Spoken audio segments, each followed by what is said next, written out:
bomber. Fox News contributors and criminal defense attorney Donna Rotunno and Josh Ritter, they're in studio. So glad to have y'all. Okay, so a lot of people in the audience, they've been messaging me. How did he get such a great legal team? You know this business. How did he do it, Donna?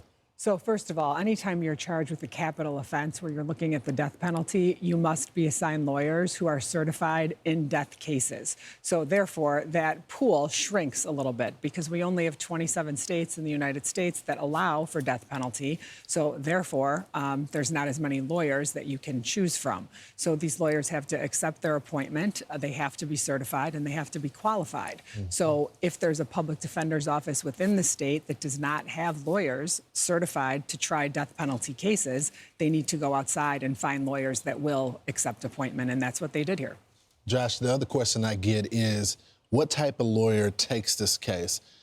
You know this is a practicing lawyer that even the accused deserve, even when the evidence is overwhelming, deserve legal counsel. But there's a lot of people that see the assassination and say, how can someone take this case? No, it's an incredibly difficult undertaking. Listen, first of all, you're talking about the highest of stakes for a criminal defense attorney. Your client is looking at the death penalty, but then you put that on this nationwide attention and all of the media coverage that it's going to get. You need a particular type of attorney and a particular type of attorney who is qualified and experienced and wants to take on that type of a challenge. I mean, they're going to be essentially fighting for their client's life, and I think we can all agree this is likely going to head to a trial, because how do you negotiate a plea on this unless the government is willing to offer him something less than the death penalty? That's exactly. Donna, you've been doing this a long time, and you've had some clients of yourself. There are tough cases.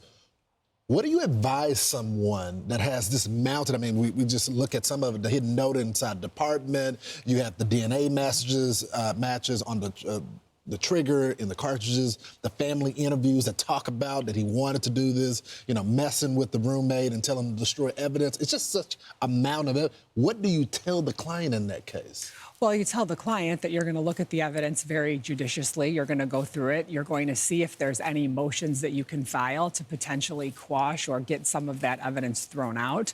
Even if you have some of that evidence tossed or evidence they can't use in a courtroom, it doesn't mean there's not more. But if you can make a little bit of headway, as we saw in Kohberger, they filed motion after motion, and even though they were not successful, they did come to the decision to say we're not going to go forward with the death penalty. And Josh is right in terms of the state will have to make that decision. I'm not so sure after the backlash in Kohberger you will see that. I know Erica Kirk has said she's going to let the government make the decision, so the government can't then fall back, and the state of Utah can't say, well, you know what, it was up to the family.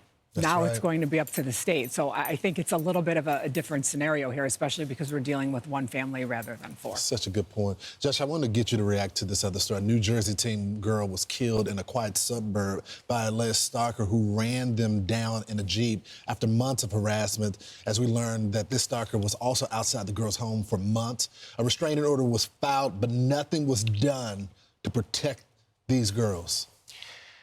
It's a complete tragedy, but it's even compounded by the idea that, to me, in my view, looking at this, and I hope that we find out more about it and there's some sort of explanation for it, but it sounds like a failure on the part of law enforcement. 3 months he's sitting outside of their house. They have to go about getting a restraining order themselves. Where are the police? Where's the involvement? Where's anybody trying to prevent this?